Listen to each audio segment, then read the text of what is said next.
Epstein files সম্প্রতি সামাজিক যোগাযোগ মাধ্যমে এক বহুল আলোচিত বিষয়। বিভিন্ন যোগাযোগ মাধ্যমে এপস্টিন ফাইলস নামে ঘুরছে নানান ছবি ও ভিডিও। বারবার উঠে আসছে একটি নাম, জেফ্রি এপস্টিন। এপস্টিনকে ঘিরে চলমান তদন্তে আরও ৩০ লাখের বেশি পৃষ্ঠার নথি প্রকাশ করেছে জাস্টিস ডিপার্টমেন্ট। এপস্টিন সংক্রান্ত এটি এখন পর্যন্ত সবচেয়ে বড় নথি প্রকাশের ঘটনা বলে জানিয়েছে কর্তৃপক্ষ।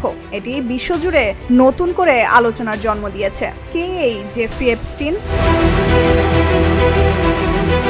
পুরো নাম জেফ্রি এডওয়ার্ড এপস্টিন।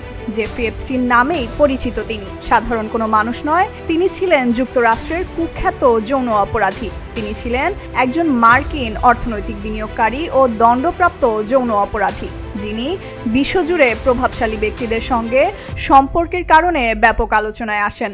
অপ্রাপ্তবয়স্ক কিশোরীদের যৌন নিপীড়ন ও পাচারের অভিযোগে তার বিরুদ্ধে একাধিক মামলা দায়ের হয়। 2008 সালে তিনি প্রথমবার দোষী সাব্যস্ত হন এবং স্বল্পমেয়াদী সাজা ভোগ করেন, যা নিয়ে তখনই বিতর্ক সৃষ্টি হয়।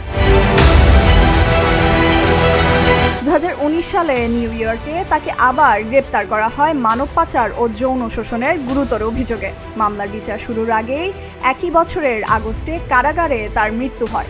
সরকারি প্রতিবেদনে মৃত্যুকে আত্মহত্যা বলা হলেও কারাগারের নিরাপত্তা ব্যর্থতা ও এপস্টিনের প্রভাবশালী যোগাযোগের কারণে বিষয়টি নিয়ে সন্দেহ ও ষড়যন্ত্র তত্ত্ব ছড়িয়ে পড়ে। ফাইজা মেরিন অরিন, প্রতিদিনের বাংলাদেশ।